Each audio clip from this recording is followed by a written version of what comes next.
is identified as mentally retarded, put back from the 5th grade into the 4th grade, and stayed in that category until I got out of high school. I don't have any college training, but I met a high school teacher who one day changed my life. I was waiting on another student, and when he came in, he said to me, "Young man, go to the board and write what I'm about to tell you." And I said, I can't do that, sir. He said, "Why not?" I said, "I'm not one of your students." He said, "It doesn't matter. Follow my directions now." I said, "I can't do that, sir." He said, "Why not?" I said, "Because I'm educable mentally retarded." And he came from behind his desk and he looked at me. He said, "Don't ever say that again. Someone's opinion of you does not have to become your reality." And as he talked, my heart began to beat fast. Tears began to run down my eyes, and I was in the back just listening to him, because the speech he was giving, that speech was for me. And he said, "Les Brown," he said, "if you want to do anything worthwhile in life, you've got to be hungry." I told Mr. Washington I wanted to become a disc jockey. And so I started working to develop myself. He said, "I want you to practice every day being a disc jockey." I said, "But I don't have any job now." He said, "It doesn't matter." He said that it's better to be prepared for an opportunity and not have one than to have an opportunity and not be prepared. And as I was working to develop myself, I applied for a job as a disc jockey, WMB, on Miami Beach. I went to a guy named Milton Butterball.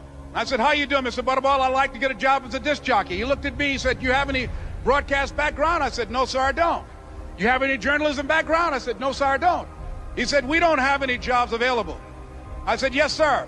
I went back to Mr. Washington and I told him. He said, "Don't take it personally." He said, "Most people are so negative, they will have to say no 7 times before they say yes." He said, "Go back again." So I went back again. I said, "How you doing, Mr. Butterball? My name is Les Brown." He said, "I know what your name is. What do you want?" I said, "I'd like to know whether or not you have any jobs as a disc jockey, sir."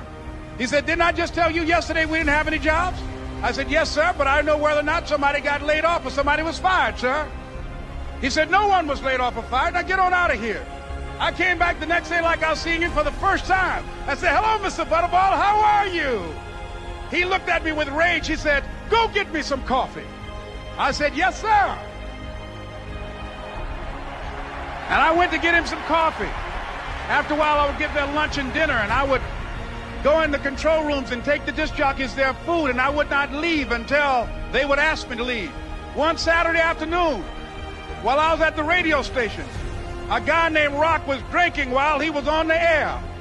I was the only one there, looking at him through the control room windows, walking back and forth, young, ready, and hungry. Pretty soon the phone rang, and it was the general manager. And I answered the phone. I said, "Hello?" He said, "Les, this is Mr. Klein." I said, "I know." He said, "Rock can't finish his program." I said, "I know." He said, "Would you call one of the other DJs in?" I said, "Yes, sir." I hung the phone up. I said, "Now he must think I'm crazy."